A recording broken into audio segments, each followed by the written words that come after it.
Students have been highlighting textbooks for decades. Often they highlight too much. So the book I bought was this big. By the end of my freshman year, it was this big from highlighting. Zach and many other students now highlight less and learn more. How?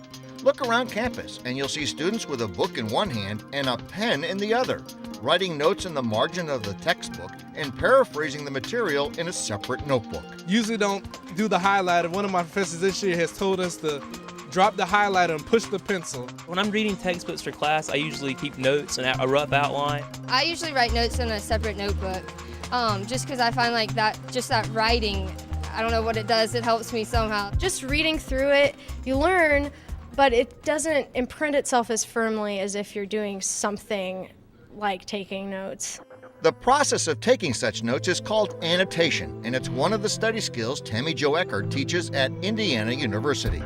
Annotation is part of active learning. And for too long, we've asked students to be passive learners. That's really what highlighting is. You're just sort of reading along and you start highlighting things that you think are important. But honestly, how do you know what's important until you're done with a section or a chapter? Until you see the whole context, how can you possibly know? The biggest problem that I found is kids like to highlight. So they go through and they highlight what they think is important, first read, and then when it comes time to study, they go back and only look at their highlights. So they've made a decision as to what's important prior to the lecture and the discussion, and they go back and only look at what they originally determined was important.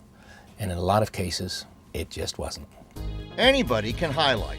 Annotation takes more effort. You have to learn how to do it. And that's just what Mike McLeod teaches in his University 101 class at Clemson University. We try to get them to take notes, outline as they read, and then paraphrase the material after they've outlined it. So when you're annotating, you can write like little questions that come into your mind, and then you can go back and highlight the text. But asking the questions is getting actively involved. And there have been many studies that indicate the more active you are, the better you learn. Something else to do? Mark up the text any way necessary to help you organize the material. I've mentioned to my students, sometimes you need to draw arrows. You need to list things out. Because the text might say, I'm going to discuss the 6 reasons for doing this, or the 6 reasons why this group of people did this. But they don't necessarily say this is the first, this second, this third, this fourth. And you can get lost. So if you're annotating, it helps you clarify what's being said and helps you put together all the different pieces. If this seems like extra work, it is, at first. At the beginning, they recognize this takes a lot of time up front.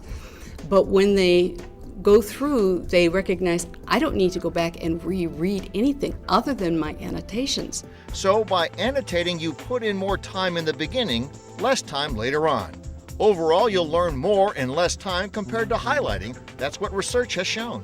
And they find that annotation over the long run in preparation for the tests, it takes less time and the students get better scores. They resist it to begin with, and at the end they'll say, I can't believe how much this has helped me, and I'm using it in my other classes. I could look down and the whole page is highlighted. So if I write it, I kind of summarize it better, I guess, than I look down and the whole page is yellow. You know, like that doesn't help me.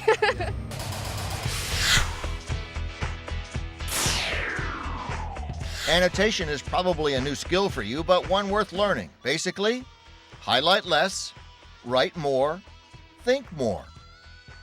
Write questions in the margins of the textbook. Write notes in a separate notebook.